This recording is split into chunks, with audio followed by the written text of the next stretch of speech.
Okay, you're going. You want to put a DCI shirt on?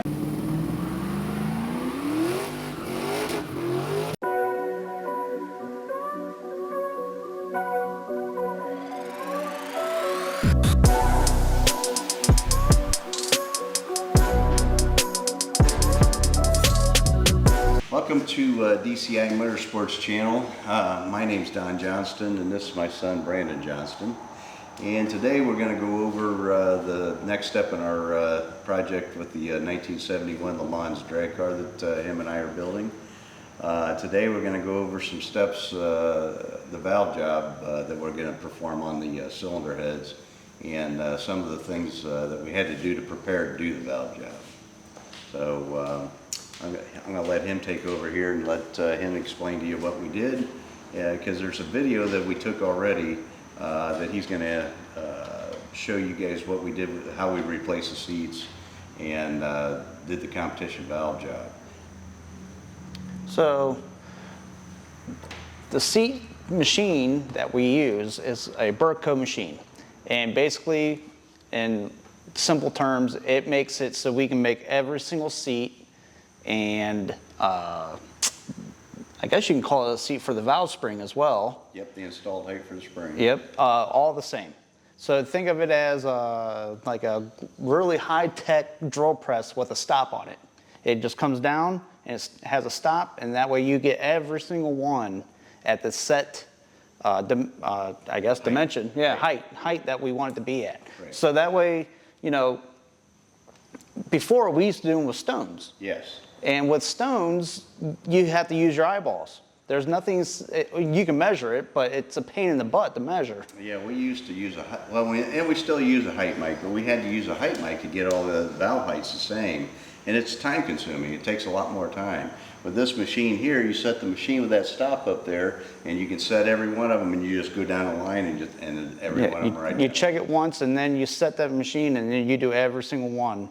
Correct. Like that. Now, you wouldn't do the, because I thought we used to do the exhaust higher than the intake, or the opposite way. Nope, we always try to make the valve faces flush across the combustion. Oh, okay. I thought we always had one a little bit offset. Some cylinder heads do that, and it's because they have a different valve stem tip. So they might have a 250 tip on the intake, and they might have a 230 tip on the exhaust. And what that means is from where the valve lock sets into the valve, that lock groove up is the distance that they call the tip. And so some of them have a different tip, and if they do that, then that changes the valve spring height, and he's correct. So what we have to do is, sometimes the chamber, the valves are not all even, but we try to make them all even. We try to use the same tip on all our stuff. So typically Pontiac's all even then? Not necessarily. Oh, but okay. But so I must have done a few Pontiac heads that weren't then. Because I remember I used to do the stones for you all the time. Right. And so. And it was way tougher, yeah. Yeah. Yep. Okay. So, but yeah. And so yeah, so it sets all of them correct. But here's the most cool thing about this machine. Not only does it make everything the same height, but we have multiple different cutters. So now, without moving the head, moving a bunch of stuff all around, we can go back through after we do all the first cut on our valve job. We go back with another cutter. We'll go back with another cutter. And you just repeat and rinse. And it's, you know, the same thing over and over and over again, and every single one will be perfect. And that's how you blueprint the head. Yep. So, and that's critical if you want to try to get the maximum performance out of the engine. So, and that's what we're doing with this build. We're trying to use old school heads. I don't know if you can see them in this video or not, but this is the 69 Ram Air 4-cylinder head that we're going to be using.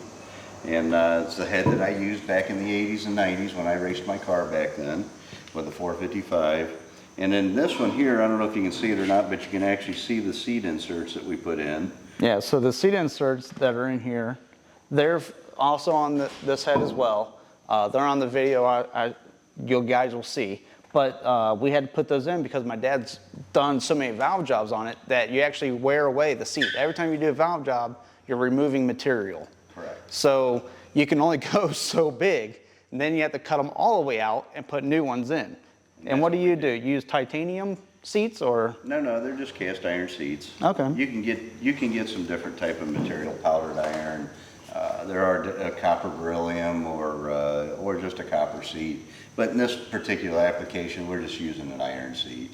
And will the iron seat hold up to like nitrous and alcohol and? Absolutely. You know, for unleaded fuel, they want some shops will put in a stellite seat, and what that is, a hardened seat, and you use a stainless steel valve on it, and it resists wear whenever you're using unleaded fuel, because the lead in the old fuel used to be a lubricant, and it would cushion the blow on the seat. Well, we don't have that anymore, so now we have to try to find ways around that, and that's by using a harder valve and a harder valve seat. And you can, and you'll hear that all the time. Guys will say, "I want to put hardened seats in my cylinder heads," and we'll go into another video on that. But Pontiacs don't require that. So we cut the seats out, put new seats in, and there's a couple of different ways to put that in as well, because you want it to be tight. You don't want that seat coming back out. So you want it to be tight. So we heat them up, the head up. Yep. And sometimes we even have to freeze the seat itself to get it to go in. Use liquid nitrogen or put them in dry ice and cool the seat, and then that way it shrinks the seat and it expands the head with heat. Yep. And the valve seat will go in easier, because we're looking for about a 6,000 to 8,000 press, and that's a lot of press. Oh yeah, yeah, and you still have to smack the crap out of it sometimes. Oh yeah, you'll see in the video. Yep. And we had to beat them in there. Yep. Because, like my son said, because of the Burco machine, that makes that process a lot easier too. I used to have to use a Bridgeport to cut my registers on the seats to put a new seat in here, and that's time consuming. Yep. You have to dial it in and find center on every one of them. Yep. This machine here, the head floats. Yep. So this head floating back and forth, it's real easy. You push this pedal down here, it has an air hose going to it, it floats the head, it lines everything up with the pilot in the cylinder head, and boom, it's done. You don't have to fight back and forth to try to get it all lined up. And you don't have to you don't have to move the head and know the dimensions anymore. You literally, this thing floats so easily, you can move it with one hand, guide it close enough, keep your foot, there's a little pedal down here that makes it float, and then that pin drops right into the valve guide, and then you're in there. There's no guessing, it's dead nuts on. So Yep. we'll do a video on this whole machine as well, how it works and what we do, you know. And if there's anything you guys are interested in that we talk about here that you'd like to see, we would be happy to do a video on that for you. Yeah, let us know in the comments. There's so much to learn and so many things that we can go over. It's unlimited, and we don't think of everything. We need help. So you guys tell us what you want to see. Yep. But yeah. So got the seats in. That's just part of the struggle. So now we got the seats and then the throat. You do the throat with this machine too, right? Correct, but that's with the valve job. So now what we do is we use these cutters that they actually have a carbide cutter on here, and this carbide cutter, well, this one here is just a single angle, but we have a multi-angle too, and it'll cut the throat on the cylinder head. And once we cut our valve job for our valve size, let's say we're going to use a 2200 intake valve, that cutter, we set it up with a special tool, a dial indicator, and we set this thing up, and then we'll cut the valve seat. And our valve bowl, which is the area underneath the valve, we want to try to maintain a certain area there. And you get too big and it kills the torque of the engine. It'll show good on the flow bench, but that's not necessarily good for horsepower. Right. And so we got to be careful where we land with that. And to go along with that, like if, just because it shows good, even on like dyno, like an engine dyno, you might have that power, but like my dad said, if you don't have the full package, it don't mean anything. I can put a 1,000 horsepower motor on a Honda Civic and take it to the track without doing anything else. I'm not going to go run 9s. I'll probably run 18 seconds because it's just going to blow the tires away and it'll be done. Yeah, well, yeah, it is a package deal, and everything has to work together. So with the bowl being too big, I mean, That hurts the torque of the engine. And you got to remember, the vehicle does not stay at a constant RPM going down the racetrack. You know, just because you shift at 7,000 RPM does not mean the engine stays at 7,000 RPM. right. So you have the launch RPM, which on a 7,000 RPM engine might be, we'll say 3,500 to 4,000. And then you shift. As soon as you shift and you move it into the next gear, it pulls the engine back. Yep. And it'll drop sometimes 1,500 RPM. Yep. So now, if you don't have torque down at that lower RPM, because you made your valve bowl too big, then it's going to slow the vehicle down and it's going to hurt your ET. So it may show up on the dyno that you're making 1,000 horsepower. In reality, though, the average horsepower is more important than your peak horsepower. And that average horsepower comes from having the right combination of valve bowl size, valve size, port cross-sectional area, those kind of things. Right. So yeah, so with that being done, all on this machine. I mean, this really has took the business that what my dad used to do and speed it up. And not only that, now we can have other people do it and we get the same quality as the old man used to do back in the early 90s and 2000s. So what he's saying is the skill level required is not quite as much as it used to be.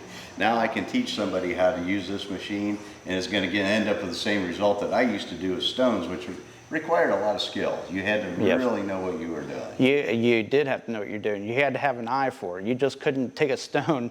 And that, I mean, the stones, I don't know how anyone did it, because you had to hold the drill straight. You had to make sure the stone wasn't cockeyed. And yeah, that's old school. And I still have the stones hanging over here on the wall. We do use them once in a while, but we don't use them as much as we used to, because you can't get the accuracy. And I can't hire an employee to do it either. It's hard to teach somebody how to do that. Oh yeah, I hated doing it. It's a job. It's a job. It's a lot of work. And actually doing cylinder head work is not fun. Yeah. Porting sucks. Dirty. Dirty. Yeah. You get metal in your eye. How many times have you had metal removed from your eye? Yeah, probably 6 or 7 times. That's even with wearing safety glasses. Yeah. And it's not fun. No. So we're going to try to keep these videos short and entertaining as possible while we're going over what we're doing. We're just highlighting. Trust me, there's still hours and hours and hours of work we have to do to these heads. Yes, we're condensing this to a half-hour video. Yeah. And it's tough to do, actually. I mean, you know what, we sound like we're rambling a little bit, but that's because we're trying to hit the highlights. We're trying not to do it all. Right. And it's tough to do. It is. Yeah, so, the next step is what we're going to do is we're going to take this cylinder head after we get done with the valve job and we do the valve seats, get all the stem heights and everything the way we want them. The next part of this build is going to be, and it'll be part 2 on our video, is we're going to widen these intake ports up to increase the cross-sectional area, which is CSA. So you'll hear me refer to it as CSA in the future. And what we're going to do is we're going to take this pushrod bulge out, which is actually a restriction. So when we do that, we're increasing the cross-sectional area of this intake port right here, which allows the engine to breathe at a higher RPM. And so what we'll do is we're probably going to increase this port size from, right now it's roughly 1/200 wide, 1 inch 200 thousandths. 1 inch 200 thousandths, and we're going to take it out to about 1 inch 350 thousandths. So we're going to make it roughly 140 to 150 thousandths wider than it currently is, which will allow the engine to breathe. And I like to use the illustration for guys that come in here and they ask me what cross-sectional area does. Think about it this way. If I told you to go out and run around this building and you could allow to run wide open with your mouth wide open, you can run around the building. Now, whenever you come back, I'm going to put a straw in your mouth and I want you to run around the building again and only breathe through the straw. How fast can you run and how far are you going to get? Well, that straw is going to restrict your volume. It's not going to allow you to breathe at full capacity. So it's going to slow your running down. It's going to slow your distance down. And it's the same thing with the cylinder head. We have to increase the cross-sectional area so that we can improve the breathing of the engine so that we can RPM at a higher RPM. And that's the most important thing, the higher RPM. The cross-sectional might be too small at first, and you'll notice probably the same takeoff. close to the same engine- takeoff. The engine's gonna actually be stronger at a lower RPM with a small port. But towards mid to end of the track, you're going to be out of air. Yes. It's gonna, you pick you can't have both. You have to have one or the other. You either make a lot of torque or you make horsepower. And torque, you can still make a lot of torque, don't get me wrong, but you want to RPM the engine. That's how you make more horsepower. The higher the RPM that you can spin the engine at, the more horsepower it's going to make. So, and the only way you can do that is you got to increase the cross-sectional area of the port. Right. And like you always told me growing up, torque gets you going, horsepower keeps you going. Horsepower, yeah, yep. Torque moves mass. And if you have a heavy vehicle, that's why Pontiacs perform so well. Guys love Pontiac engines because they are torquey. So you know what? But with the new cylinder heads, our new Ram Air 5-cylinder head, look at the size of that intake port compared to this intake port. This intake port is almost the same size as 2 intake ports on a Ram Air 4 head. That's a huge difference. This cylinder head will rev to 7,400 to 8,000 RPM. This cylinder head will only rev to about 6,000 RPM. Yep. So what we're going to do is we're going to widen this so we can increase that RPM range a little bit. And it's still going to make really good torque too. Yep, absolutely. So we are going to bench flow these before we're going to do it the way it is right now.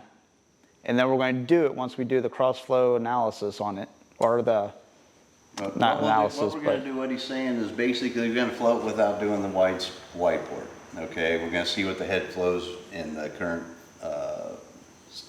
state that it is. Yep.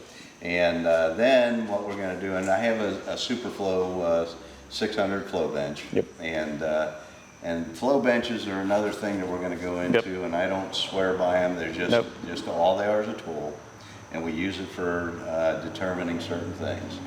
We play around with it to see Well, if there's a change. It's mostly for valve seats. We want to see if the valve seat helps or not. Because honestly, what may end up happening, and I've seen it before, we make this port bigger here, it slows the airspeed down at the test pressure that we test at. And when that happens, you might actually lose airflow. So this head may flow 300 CFM in the current situation or current state that it's in, but we make that wide, it may only flow 280 CFM. And that's why we're going to do that test, and we're going to see where it's at. Which brings me to my question. What do you guys think this head flows now, and then what do you think it'll flow once we're done with it? After we do the wide port. Yeah, after we do the wide port. Yeah, and please put that in the comments. Yeah. We want to hear from you. Yep. And then also, like, what do you think, like, an intake and exhaust throat size should be for what we're trying to do? Once it's done, not the way it is now, but once it's done, once we move the push rod. What he's asking you is okay, what this area underneath the valve right here, how big do you think that is percentage-wise compared to the valve? So in other words, if you have we're just going to make this simple math. If we have a 2-inch valve, should that throat be 80%? Should it be 95%? Should it be 90%? Tell me what you think that throat size should be for optimum torque and horsepower for a drag race situation. Well, actually for any engine. For any engine, it's going to make a broad power band of horsepower and torque. Mm-hmm. So yeah, that's a good point. And then, so with the cross flow, or cross section, what do you think that we need to have to be able to turn this motor at 7,000 RPM? And we're asking you that. So Yeah. what kind of CSA, cross-sectional area, do you think that is required for us to turn 7,000 RPM with a 455 cubic inch engine? Yep. And there's a formula for that. Yep, And do your homework. We'll do the math for you on the next video, but that's a question Yeah. we want to answer. So yeah, so you know, that's the gist of what we did on the head on this first part of the video, and then the second part is going to be you're going to see a lot of changes with this head, a lot of changes. And so, you know, we're going to be moving the push rod, like my dad said, making these bigger.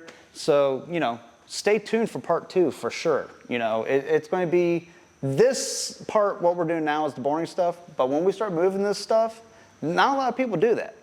So that's going to be a little bit exciting. Yeah, what we're doing is we're taking, you know, it's pretty common with Pontiac guys now to use an Edelbrock head and make it a wide port, but you don't see it with a factory iron head very often. Nope. And that's what we're going to do. We're going to create a wide port cylinder head out of a ram air 4 head. Yep. And that's going to be interesting to see what happens. And see what kind of horsepower we can get.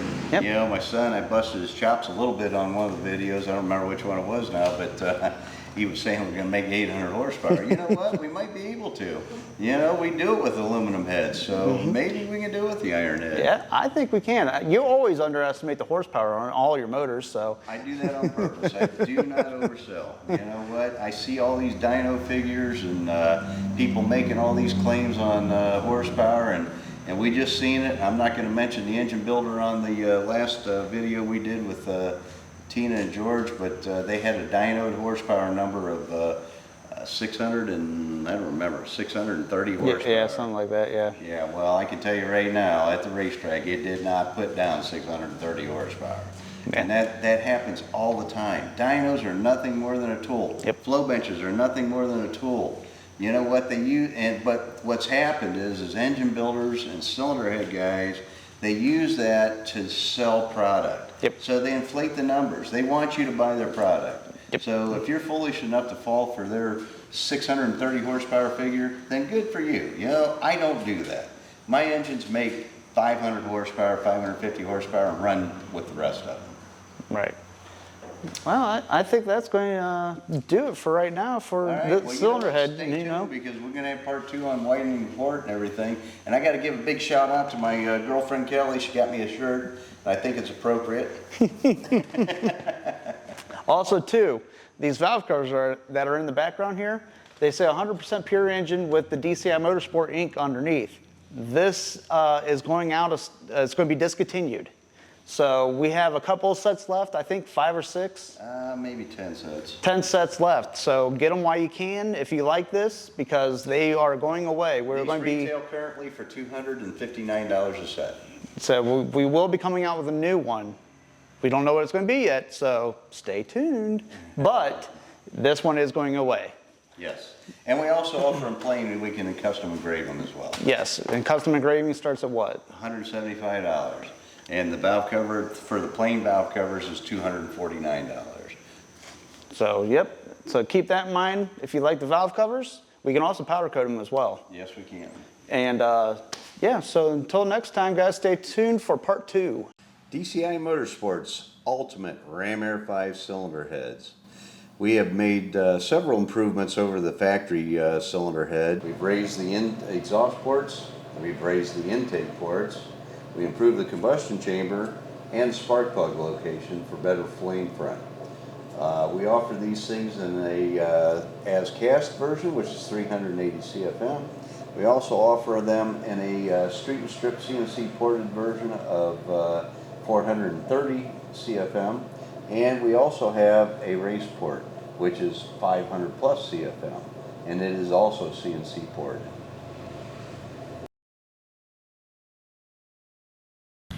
Can you read my shirt? Yep.